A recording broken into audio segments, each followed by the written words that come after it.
University School of Medicine in Cleveland, Ohio. This is the All Access Med School Admissions Podcast. Hello again, everybody.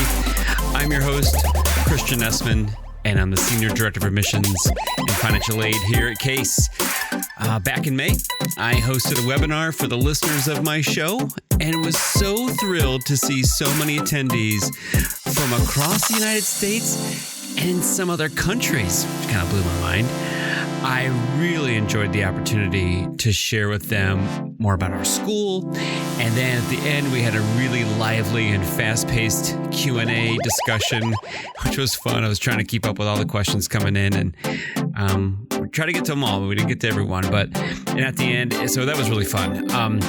So if you attended the info session and you're listening right now, I want to give you a big thank you for taking a little time out of your day to join me. Now, some people contacted me and they said they had some conflicts and they couldn't attend that night. And they're asking me, do you plan on recording it? And so I did hit the record button, and thankfully everything went as planned. There weren't any internet, mishaps or miscues, and I didn't say anything I didn't want to. So I was really happy with the way it turned out. So if you missed it and you want to go back, and relive those memories again, you can find the link to the YouTube video in the description of this episode. So check that out. Okay, so you're here listening right now because you want to learn more about Kaiser Permanente. So let me give you a little background on them before you hear about my guest. Located in the City of Roses and the center of the San Gabriel Valley, the Kaiser Permanente Bernard J. Tyson School of Medicine calls Pasadena, California their home, which is approximately 11 miles from downtown Los Angeles. While many people know Pasadena for hosting the annual Rose Bowl football game and Rose Parade, it's also home to other nearby universities, including Caltech and the University of Southern California, which KPSOM, you'll hear us call it KP every once in a while, has some partnerships with for some dual degree opportunities. They also have a partnership with UCLA, which isn't too far down the road, and we talk about these opportunities during our conversation today too, so stay tuned. Kaiser Permanente Bernard J. Tyson School of Medicine is a very new school and just opened their doors in July of 2020. The mission of the medical school is to provide a world-class medical education that ignites a passion for learning, a desire to serve, and an unwavering commitment to improve the health and well-being of patients and communities. They strive to matriculate an estimated 48 to 50 bold, talented, and diverse students with a readiness to become a change agent, physician leaders who are committed to ensuring equitable health and well-being for all patients and communities. Their educational approach will be forward-thinking and future-facing. Of special interest, matriculated students are provided with full tuition coverage for their 4-year enrollment period for their first 5 classes. That's entering in 2020 through 2024. And Agasia and I talk a little bit about this too. Additionally, substantial need-based grant aid is available to assist matriculated students with their living expenses, which is something we also talk about today.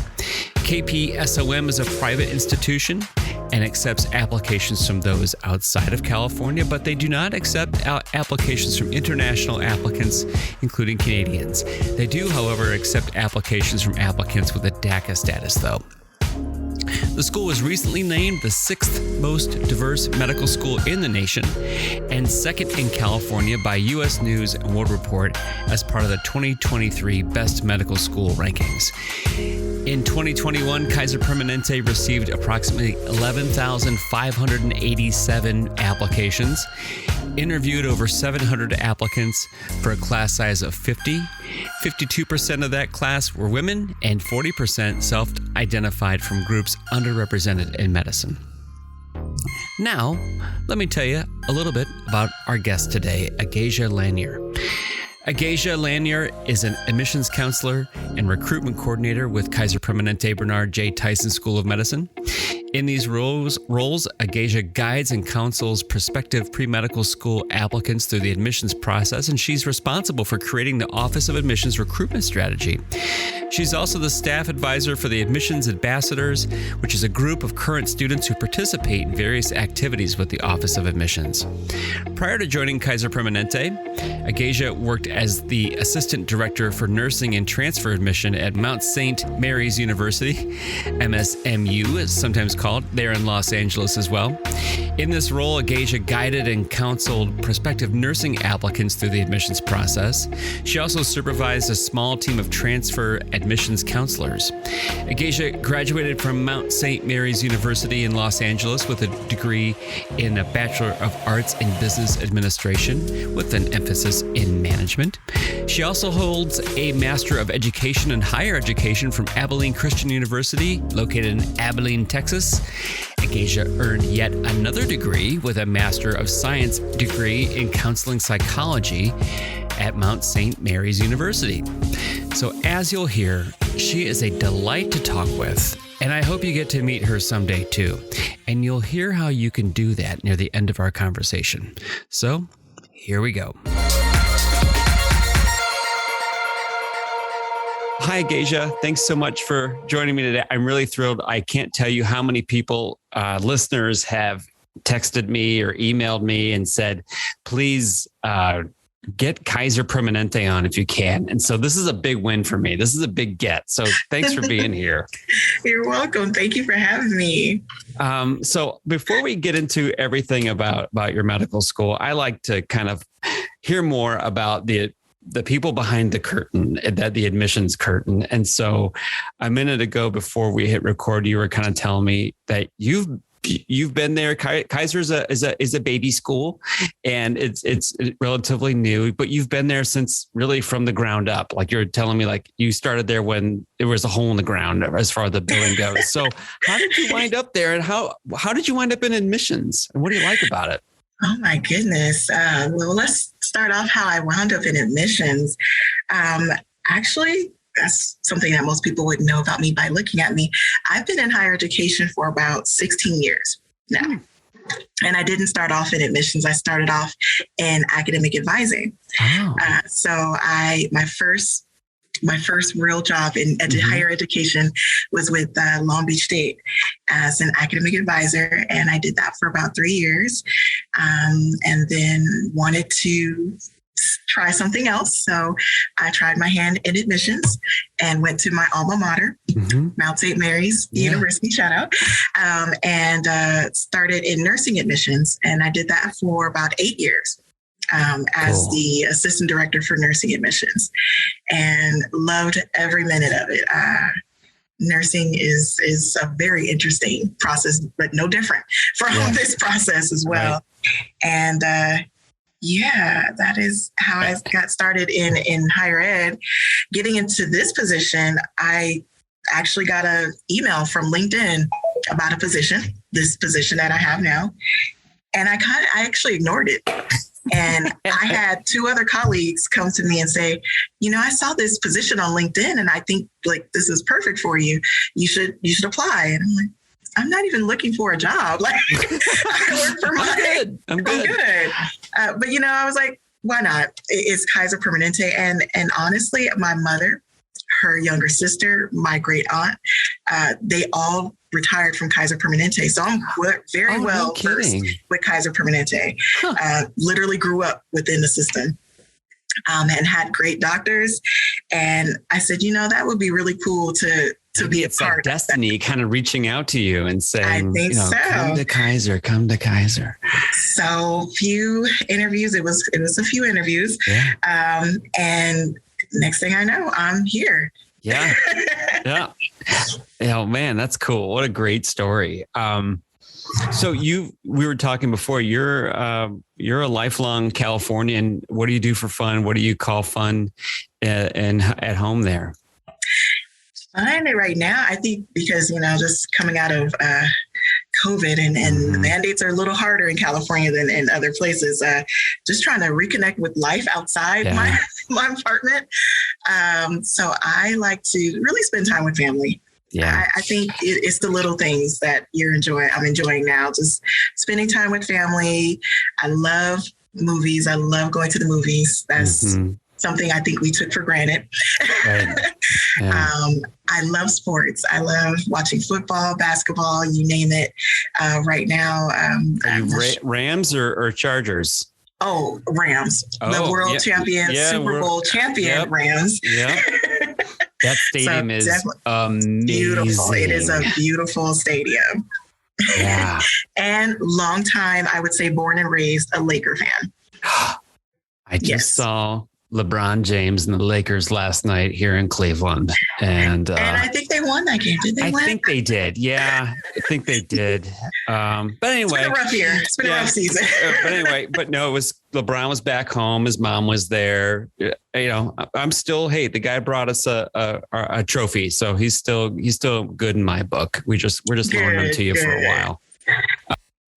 Before we get into the admissions part of your program, let's talk a little bit about the highlights of your curriculum. And I want to tell our listeners, you guys have a beautiful website. I mean, it's really nicely laid out. It's organized, and it really has a lot of information on there that's not overwhelming. There's some nice videos embedded and stuff. So please, I'll link to it in the show notes so people can check it out directly. But boy, I really learned a lot just kind of doing my homework and going through it. It was really a pretty site. When it comes to the curriculum, what are those kind of highlights that you want prospective applicants to know about? I would say, just right off the top of my head, you are going to get to interact with patients early on.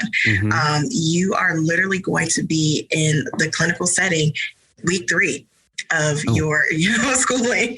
So I think that is something that definitely makes us unique. Your first 2 years, you're going to be focused on family medicine and internal medicine. Second year, you get, we add specialties to that. You're going to have rotations in OBGYN, psychiatry, and even emergency medicine as well. And then in your third and fourth year, you're still doing clinical work, but now you get to venture outside of the 6 sites that we've designated for our students because we wanted them to have a good, diverse population that they're working with, but they get to go outside of Kaiser if they'd like to maybe focus on their specialties that they're interested in.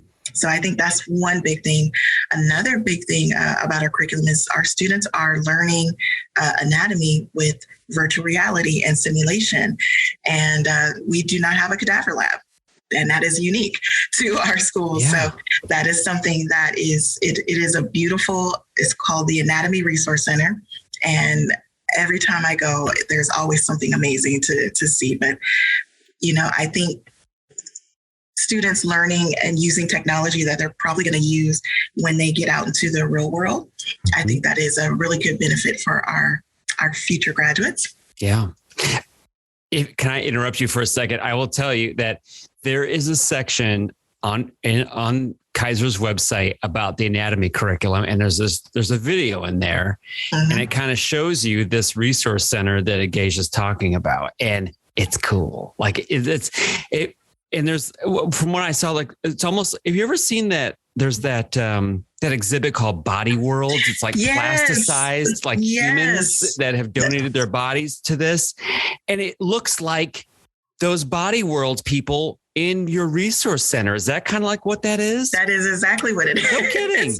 That we have human specimens in the Anatomy Resource Center. They're called plastinates, and they are designed to last for a very long time. So, our students can go back and say, hey, this is what I was looking at. This is what I was studying. That's a conversation, right? Because we do VR portion of our anatomy curriculum too with Microsoft HoloLens. And I couldn't tell what kind of VR you guys were using, but I think that's a conversation in the anatomy world that maybe we don't have to have students in gross dissection like we always have had, like traditionally, that there's other ways for students to learn and see anatomical structures than being in a classic cadaveric dissection lab. So, but yours was, I'm telling you listeners, you have to go watch this because it's unique. Agasia's right. It's very unique the way that they approach this. So sorry to interrupt you, but I had to throw that in there because it really jumped out at me. Now, I will say this for students that, what if you really do want to have that experience?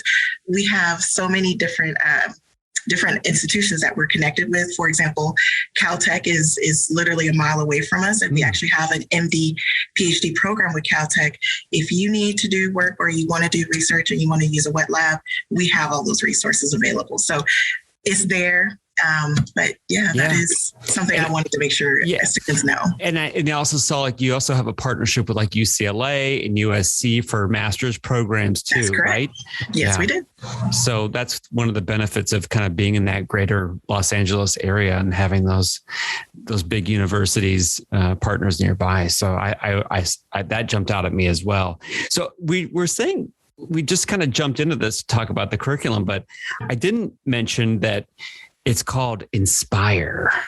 Yes, our curriculum. Yeah, and it stands for, and I wrote this down, I didn't have it memorized, Integration, Nurturance, which I thought was nice, Scholarship, Population Health, Innovation, Resilience, and Equity. That's right. Yeah. So what are some, when they're in the first 2 years, how often are they in class? Is it all day? Is it in the morning or is it afternoon?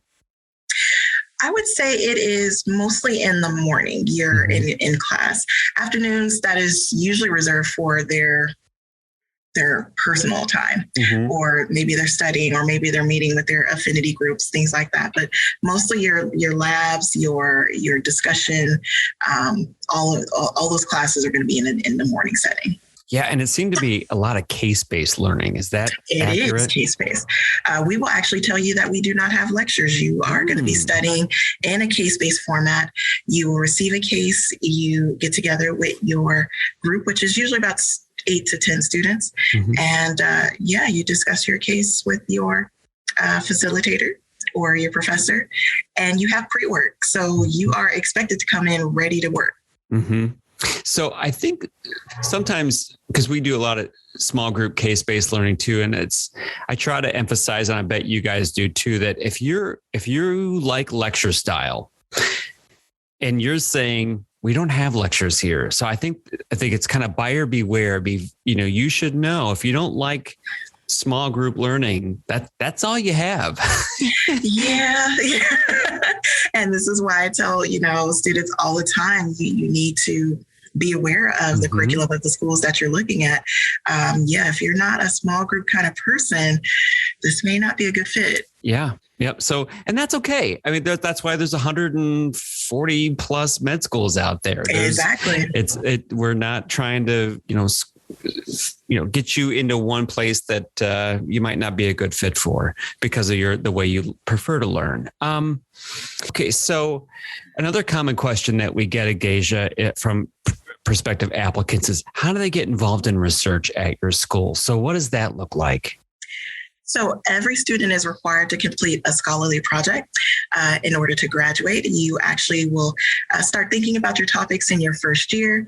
By your second year, you have your faculty mentor that you are going to be connected with. So if this is maybe maybe an area that you're interested in, maybe it's a specialty that you're interested in, they'll connect you with a particular faculty member. And you will have the chance to pursue additional in-depth scholarship worthy of publication. You'll have access to substantial resources of the school and Kaiser Permanente to help you with the school project, scholarly project. In other words, you're not going to be left alone. We don't want anybody thinking that. And then at the end of your third year, we're hoping that we will be able to have an academic symposium where our students can present their work. And you'll also have something really good and something tangible to share when it is time for those interviews for residency programs. So you have a ton of ways to get involved with research. That's one part. But if outside of the scholarly project, there are ways to get involved with research. And we have a whole department set aside for that, which is our scholarship and research department. Cool. You have research or scholarly projects baked in, and something else I saw that's baked in is service learning. That's what correct. does that look like? Yes. So during the students' first 2 years, our curriculum will situate them every month at one community health clinic to address the needs the community has identified. These partnerships are intended to extend the experiences of our students that our students have with the Kaiser Permanente centers that they're already in. And so in other words, the 6 sites that we've designated for them to rotate through, those clinics are in the same service area. So that's that diverse population that they were involved in. You're going to see that, but see it in a different aspect. You're going to see it in the clinic format. We don't want our students going in, thinking that they're just going to go in and solve a problem right away. There's time for them to get to know the clinic, to get to know the patients, to get to know the staff and what their needs are. And then, that second year, they're actually starting projects with the clinic and doing things to help that particular location. So that's cool. The goal is we want them to understand the interplay of social and environmental influences on health and well-being. That's a great way to get them not just seeing patients, but also being a part of the community and being out there and getting kind of the lay of the land. Because looking at your demographics of your students, they're not all from California. They come from all over the United States. So this is a new hometown for a lot of people that are coming there. That is true. So to get them out in the community a little bit in a different way, I think when I was reading it, we're like, this is a very holistic approach to, getting students oriented and involved, because I think a lot of the students that we see, they want to come, they want to get involved in their communities. And so for them, it's already baked in. They don't have to go and knock on doors and try to find places to work with and stuff. It's already there for them to get right into it. So Agasia, something else that I wanted to ask you is, what about how are students, when it comes to student life, how are your students from affinity groups supported within the school? Like our students who are minority students or our LGBTQ students, how are they supported within the program? We have an amazing student affairs division. And within that division, there is the Office of Student Engagement, and their director, Laura Hamilton, is great with our students. They really take care and listen to their needs. But setting up, we have several affinity groups that are available for our students to connect, either culturally or just maybe they want to connect by just a different specialty interest that they have. There are so many affinity groups and special interest groups at our school. There's actually a moratorium right now because we only have 2 cohorts. So we have to slow down on how many groups we were creating. But the beauty of that is, if there are 5 students that are interested in the same thing, they can actually create a group. So that gives them, community. And we also have groups, affinity groups that are faculty and staff based that are pretty much like the counterparts to some of these groups as well, to provide support to our students as well. That's great. Because I saw on the website, there's a thing called the out list that students could sign up for and get involved and to get more information from KP about like those things. So I think students could look into that too. When it comes to academic support, what if a student is struggling? How do they get help along the way? So just like your undergraduate experience, we have all the same resources that you would have had at your undergraduate institution. We have our academic advising center, we have our career advising center, and our academic advising office. This is where you can go and be able to get resources if you need tutoring, if you we have a mentoring program, a peer-to-peer mentoring program. So we have all the same resources that you would have and that you're used to at your undergraduate institution. One thing we didn't talk about, but I did mention it in the intro, is that Kaiser has small classes right now. Yes. These are about 50 students per class. That's correct. So sounds like a lot of one-on-one opportunities for students to be close with faculty and advisors and stuff. One thing that has become a hot topic in the last couple of years, primarily it was influenced by COVID, was student wellness. And it sounds to me from my homework that Kaiser is big on student wellness. I mean, I saw a picture on your website of people doing like yoga on a roof someplace of the building or something like that. Look really pretty outside and stuff. So what's the student wellness program kind of like there? Wellness is pretty much, baked in, for lack of better words, into the curriculum. That is actually my favorite thing about our curriculum, that we wanted to make wellness a part of the curriculum. It's part of our education. There's so many things I could talk about it, but I would say what I would highlight would probably be our REACH program. Oh, yeah. Over the 4 years at the school, our students participate in a 5-module learning series called REACH, and REACH stands for Reflection, Education, Assessment, Coaching, and Health and Wellbeing. And this takes place every quarter in 1-week blocks and emphasizes personal and professional development. Now, this is actually probably something that's really a favorite time for our students. For one, they're not in classes during the week. They are with their REACH coaches. And our REACH coaches are Kaiser Permanente physicians who have been trained. They have been trained to be coaches and mentor our students. And you have this mentor throughout your entire academic career. So I think of it as this is going to be an automatic, person who's going to be your cheerleader, your person who's going to support you. They're going to help you talk about reaching your goals, setting goals for self-reflection, and helping you to develop into the future physician that you are going to be. So this is, I think, the best way. I really love that they have this part. And I think this is probably what drew me to working for this institution. Yeah. I'm going to put links again to some of these things like the research component, the scholarly project, and service learning, and the REACH program, because these things really kind of jumped out at me. That's what's kind of cool about a brand new school, is that you've pulled probably a lot of best practices together from med schools around the country and built this really innovative curriculum based on best practices. And we didn't have to say, oh, this is how I've always done it. Now we're going to change it. We got to figure it out, how we're going to squeeze it in. Because we're able to build this in starting from scratch, which I thought so. And there's some great diagrams on their websites that kind of lays out how the curriculum kind of marches forward and stuff. So I want people to go look at that closely. The last thing I have to ask you about, Agasia, is when I logged on to MSAR to look at your MSAR page, right at the top, there's a pretty picture of your building, and it says in Pasadena, California, and it says tuition and fees $0. And from what I read, the first 5 classes do not pay tuition and fees, but you're on the hook for your living expenses. Tell us a little bit more about that. I can definitely tell you more about that. So yes, that is correct. Our first 5 cohorts are attending school for free. You are receiving a tuition scholarship.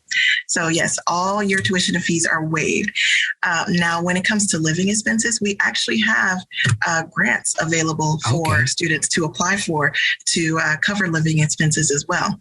Based on needs. So we do have that. And I would say a substantial amount of grant aid is available for our students. So we don't want you worrying about, money when you're here. We want you to focus on, learning and trying to become that doctor that you want to become. Yeah.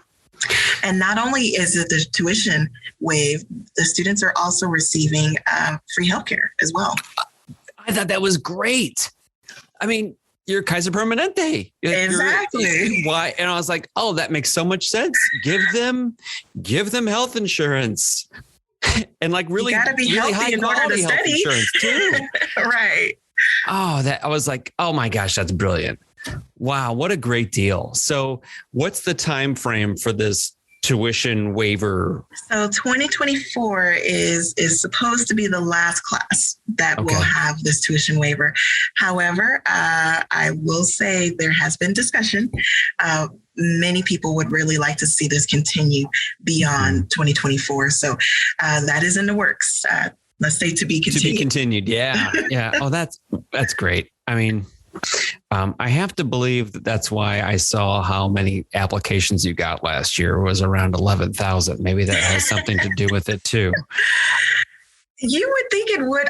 Honestly, when I speak to a lot of, prospective applicants, tuition is that it comes up, but that's not the first thing that comes up. Well, that's good. I really love that, we have a lot of things that people do apply for, and tuition, I think this is like a happy bonus. Yeah, big time. Big happy bonus. Yeah. All right. So we've kind of tried to touch all the bases around the diamond about curricular highlights, Agasia. Is there anything that we didn't touch on that when we were, getting ready to come talk today that you wanted to make sure we chatted about? I would say, and I would be wrong if I didn't say that, only because my department is connected to this department, but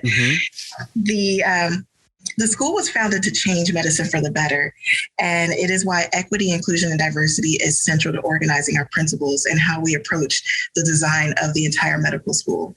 Our mission is to provide a world-class medical education that ignites a passion for learning, a desire to serve, and an unwavering commitment to improve the health and well-being of patients and communities. And I have to say that is something that's also what has me, why I'm here. Yeah. I want to be a part of a school that is really trying to bring about change within the medical profession. Yep.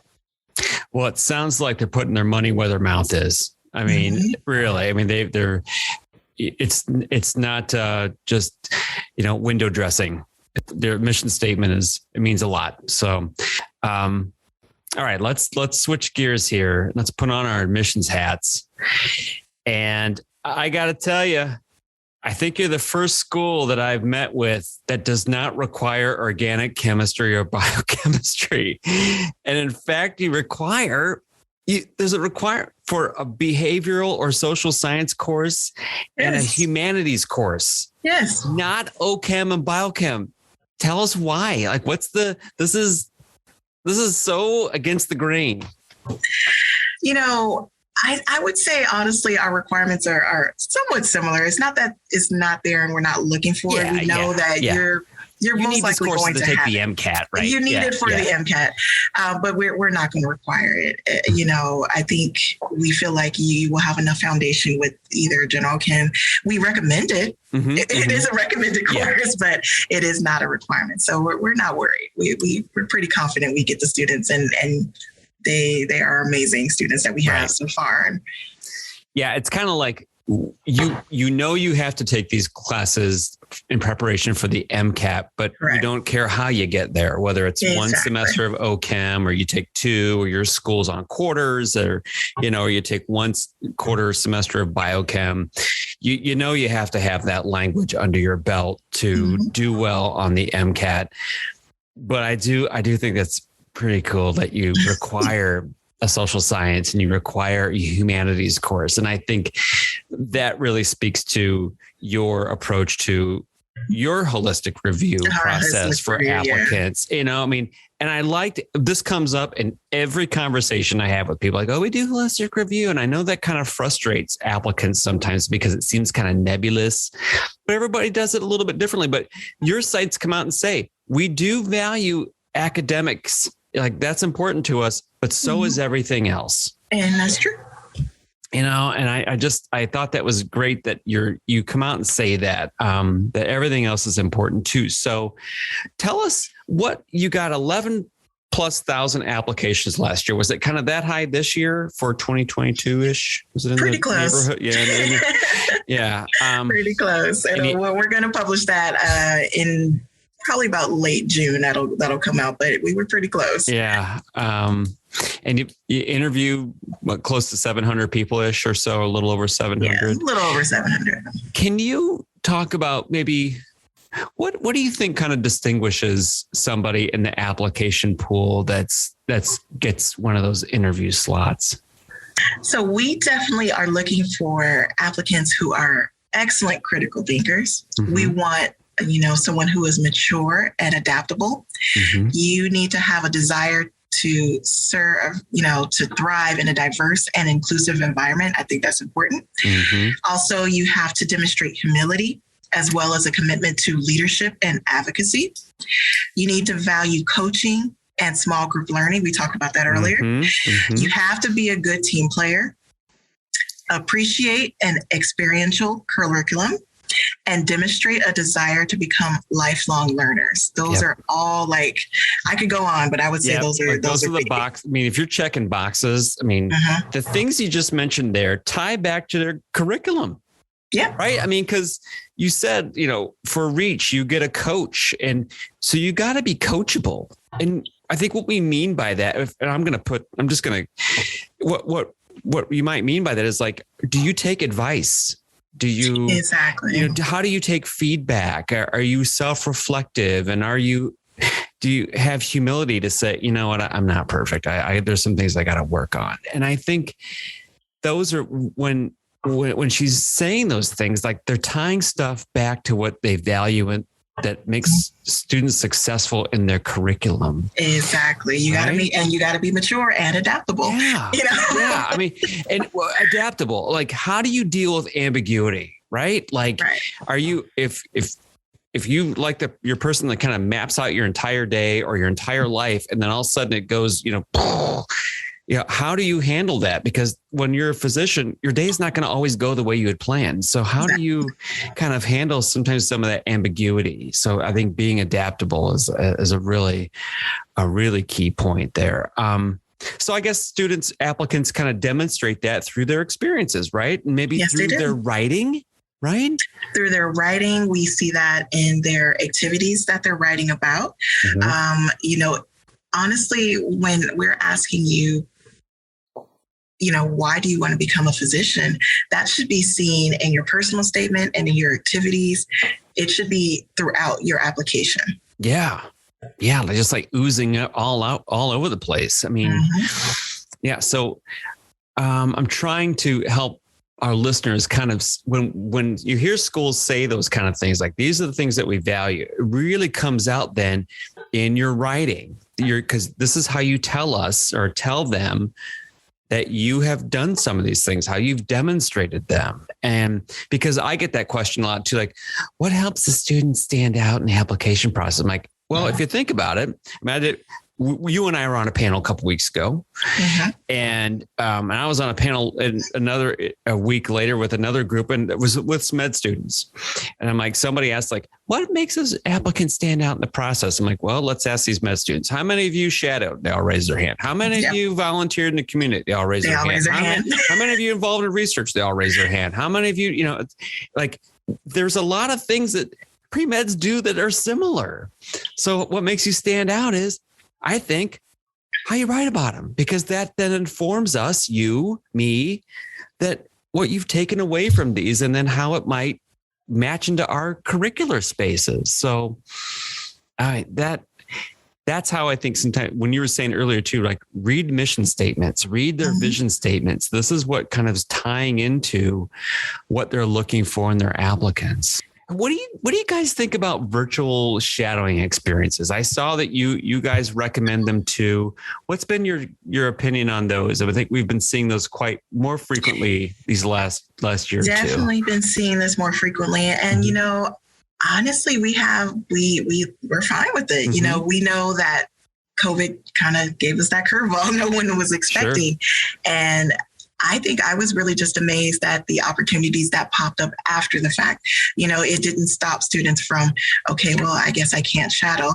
No, students got out there and said, well, is there a way I can do this virtually? And if we saw that, to us, that says you took the initiative and went a step beyond and said, I can still do this. Yep. I think I'm glad you kind of reinforced that too, because I've been hearing from other people too. It's it really comes back to the quality of it. You took the initiative, you gave it your best shot. What was the quality? What'd you take away from it? So yeah, I think we'll be seeing those maybe a little less frequently in the next few years. But I think I'm asking that because we're going to see students that have had COVID disruptions in our pools for like the next 2 or 3 years. So we're going to see. So if prospective applicants had virtual shadowing experiences and they were kind of wondering, well, do we not value them anymore? I think we still value them. We still value them. Absolutely. Yeah. I saw on your website, Agasia, that you do some kind of like monthly webinars or office hours. You want to talk about that? We do both. And actually, those are my babies. Those are my, I really love connecting with our students. And when, we were shut down, we were closed, we wanted to still remain, connected to our prospective applicants. We didn't want to just shut down completely from them. So from that, we started virtual office hours, and it started weekly. But due to scheduling, we had to go bi-weekly, but I wanted to commit to that.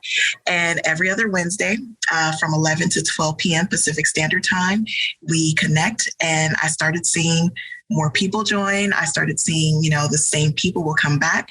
So we have dubbed the office hours our pre-med support group. And so what happens is like get on, we just kind of start peppering you get on, questions and stuff? I like to give, where we are in the admission cycle. So giving them, a heads up, like, hey, especially for someone who's in the admission cycle, they get an update. And then I just basically open it up to general questions and kind of let them steer where we are. So at any given time, during interview season, it's going to be mostly interview questions. Sure. When we have those secondary applications that are going out, we get a lot of those questions. So I love how it kind of flows with the rest of the admission cycle. And it just warms my heart because I really do feel close and connected to those students that do come on. And it's gotten so popular that we have adjusted and started adding new dates and new times, like an evening format. Oh my, wow. But yeah, that's our office hours and information sessions. This is if you want to learn more about the school in general. We do monthly information sessions where you will hear everything about the school. You'll hear about REACH. You'll hear about our Anatomy Resource Center. And you'll hear about the curriculum. And then you have a chance to ask questions. So those are monthly, and we will post those on the website. I got to get better of doing further out, but we definitely post them before the next month comes up. But yeah, that is something that we what a nice service wanted to keep for our students. Offer to your applicants just so they can check in with you and just maybe get a little bit of reassurance, or because we know this process is very long and it creates anxiety. And if they could check in with you just to kind of ask a question or two to get some clarification on things, I'm sure that really means a lot to them. We wanted to give them a human touch. Yeah. Well, you can't get any more human than that. I mean, that's really nice. They can just check in with you. That's so cool. That is so cool. It's great. All right. I want to ask you about your interview day. So it looks like you do a hybrid of MMI and the traditional one-on-one interview. So what is that? How does that kind of flow? How many MMI stations do you have? And if I'm having a one-on-one interview, who am I interviewing with? Like how's that all shake out? Oh yeah. So interview day, I will say first, prepare for that whole day. Set that whole day aside. If you receive an interview invitation, well, first of all, congratulations. That means that's big. Want to get that out, but set aside the entire day because we're going to be early. We're going to start early and we're going to end in the afternoon, later in the afternoon. So I always like to tell people don't plan anything that day. You want to be prepared. Yes, we have a hybrid approach. So you will have, and this could change because we're going back to in person. But think of it as right now about 5 or 6 MMI stations, multiple mini interview stations, and then you have one traditional interview station. Okay. Your MMI station, this is where you're going to get a scenario, and it is based on several themes. You get 2 minutes to read the scenario, and then you get 7 minutes to discuss with your interviewer. And this is considered a blind interview, meaning that that interviewer has not had access to your application. So you get to make that first impression right then and there. Yeah. Okay. Your traditional interview, a little different. It is one-on-one. I think a lot of people probably prefer the traditional interview because it is more personal. They have had access to your file. So this is an open file interview. And it's about 29 minutes. It's 29 because we're very to the minute for our rotations. I was just gonna, not 30. It's 29. It's not 30 minutes. Time's up at 29. It is. Time's up is at 29. That extra minute is for you to rotate to your next station. Mm-hmm. This is where we can get a little bit deeper and start asking about your personal statement. Maybe they want you to, go a little bit deeper and talk about something there, or maybe they want to focus on your activities. So a lot of people really do like the traditional interview. Yeah. The rest of the day after that is over, you can breathe. You get to connect with some of our current students. We have a current student panel. You get to connect with our curriculum dean, our student affairs dean, and even our dean CEO, Dr. Mark Schuster. He never misses an interview day. Never. I have seen this man actually, come on, and he was at an airport, and he never misses an interview day because he really loves to connect with our interviewees and give them the opportunity to ask him questions. Yeah. I mean, time out. I mean, it's rare that you'll meet the dean of a med school on an interview day because, that's really unique. So the fact that Dr. Schuster carves out time every interview day to meet and say hi to your applicants that's a big deal. Not just hi. He's, it's not an in and out, hey, I just stopped by. Yeah. We set aside like a full hour. Oh my gosh. Yeah. So he will tell you about, how he got into, just the position and why he decided to come to the school. And then, when we open it for questions, they just come left and right. Mm-hmm. And I'm like, they are so lucky to get him, to talk about whatever they want to talk about. And I think a lot of people really do appreciate that as well. After that, I know it's a full day, but we really wanted to give the students the opportunity to see us. We know we're a new school. Mm-hmm. And we just wanted to make sure that you have the full approach of, yes, this is your interview day, but this is also the school that you're interested in. It's not just about you interviewing with us. You are also trying to get us to know us better too. Absolutely. Yeah. Yeah. What about next year? So it sounds like you're leaning towards or moving towards in-person interviews. Have you considered a virtual option for those that may not be able to travel, or maybe they're out of the country kind of thing? We have. We are considering that. And I think that is something that has come up several times with prospective applicants. And we are literally in discussion on that. So to be continued, that will come out. Definitely follow up with your trusted admission counselor. And I would love to tell you more about that. But it is not something that we're, it's not sweeping under the rug or anything. We definitely are keeping that in consideration. Yeah. What's your advice for students coming to interview at Kaiser? I would say, and this is really big, and you will hear any one person from our office say this, be your authentic self. Mm-hmm. Be your authentic self. We want you to show us who you are. We know who you are, in your application. We've seen that. We've read all of that. But this is your time to express. This is who I am. This is what I'm about. This is what I'm interested in. No one wants an applicant to come in and basically check off. We don't want a walking checklist. We want your authentic self. Yeah. And this has come up before, and I can't remember who I talked about this with, but we have different selves.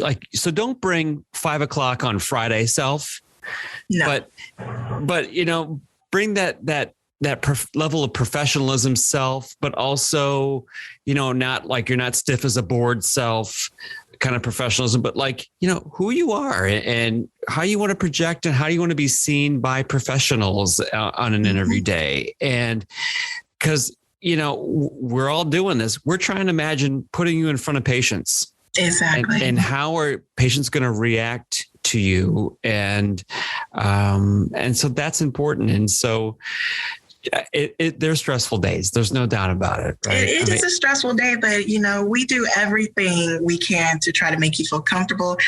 I can tell you, I will be there on your interview day. I typically host. I was a virtual host, and now I'll probably be there in person to host. Yeah. But we try to make it as comfortable as possible because we want you to feel comfortable to get ready to just show you who you are. Yeah, Agasia, that's so important. I hope people can hear how personable and pleasant you are. I mean, you really are. You seem very affable and approachable, and I think most of us we try to do that on interview days because we want to see your real self, not stress ball self. And so hopefully, with, people like you there that can help put students at ease and kind of set the tone for the day, that will help them ease into an experience at your school that will allow them to put, their best self forward for you to evaluate. So thank you. I appreciate that. My entire office is like this. This is how we all are. I believe it. I mean, really, it can tell that you're very genuine about it. Because again, like we all get it. You've been in admissions for a long time. We know that this process is tough and it does create stress. But we want to do our best to kind of put students at ease. Any other kind of general interview day tips or advice for students coming to Kaiser Permanente to interview there? Any prep they can do for MMI? Honestly, if you have this opportunity, definitely take advantage if you have an opportunity to do a mock interview, a mock MMI. I think that'll make you feel more comfortable with the format and how things work. But honestly, even if you didn't have that experience, just getting in front of someone else and just practicing and speaking, we're not going to throw you curveballs. We're not going to, ask you something that you won't be able to talk about. Don't worry about that. We just want you to be comfortable and be able to express your thoughts. We give you scratch paper, and actually we give you a really nice notebook and pen, but you get to write out your note, and you just have to be able to reflect and share that reflection with your interviewer. And that's all we're really looking for. Yeah. So when you say the format, I mean, I think it's practicing. How do you read a particular scenario in like 2 minutes? And then you get you said 7 minutes to discuss something. So if you can find those kinds of resources, practice resources, I think maybe the timing part of it, right? It's the timing. Yeah. Like how to get like that clock in your head to know like, okay, I need to start wrapping things up. I might be getting close to my maybe 6:30, 6 minutes, 30 seconds kind of thing. So I'm not just going to keep going and going. In the MMI, are the raters able to do they ask other questions? Or are they just there to listen? Or they kind of keep things moving along? They do. The rater might ask you a follow-up question, just to maybe they might ask you to clarify, and you are able to ask them to clarify as well. These are all Kaiser Permanente doctors, but they're also faculty members, and many of them have been with us since day one. So they're experienced, and they know this question inside and out, whatever, the scenario is.